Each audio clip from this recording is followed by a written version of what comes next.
That was our cyber correspondent, Joe Tidy, of course. And Joe Toady, I've decided, is the name of his clone.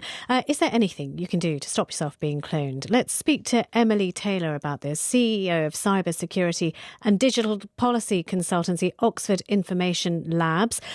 Emily, I mean, they are convincing, but they do sort of seem dead in the voice. Can you stop them from stop yourself being cloned at all?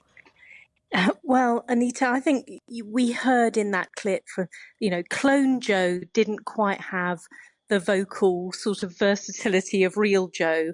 But as the other commentators mentioned, things are moving so fast. Mm. When you place those clones in a Zoom meetings with real people, the contrast is really uncanny. And I think at the moment the technology is in that uncanny valley where it's sort of nearly right, but it's a bit disturbing, but it's moving fast. And I think if you've got, like in that Hong Kong incident that Joe was reporting on, if you've got an entire bank of AI clones, then there's going to be less contrast. And so that's probably why it was more convincing. Oh, it's fiendishly clever. And I've been in Zoom meetings which are so dull that I do sound like that. I mean, Honestly, if I could send a clone, and I think a lot of people who are bored and distracted in Zoom meetings look a lot like AI clones because right. they're reading their emails and pretending to pay attention.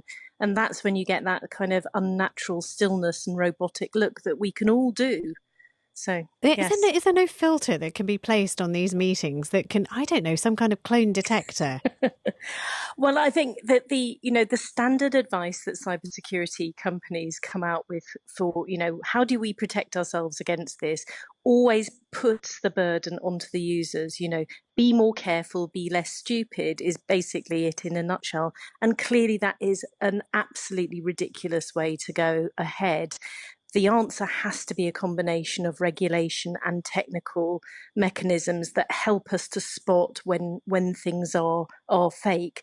The US Federal Trade Commission launched a competition earlier this year for digital detection mechanisms to help people identify AI, and that sort of watermarking is going to be part of the solution going forward. Yeah, I mean, it really doesn't even have to be that sophisticated. I've got a teen child who has an app which can completely mimic a voice with AI. You can end up having an argument with your own mother through a phone and she's not even there.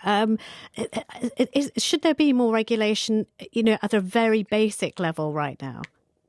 Well, there is a lot of regulatory movement. So the United Nations last week agreed a global digital compact, and the real thrust of that is about international rules for regulating AI.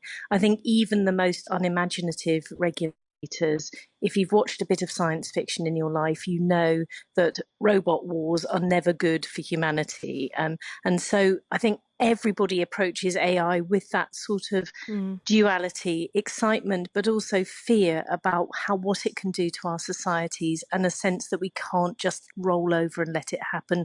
We need to manage this in a thoughtful and intentional way. Thank you so much for your time. That's Emily Taylor, CEO of cybersecurity and digital policy consultancy, Oxford Information Labs.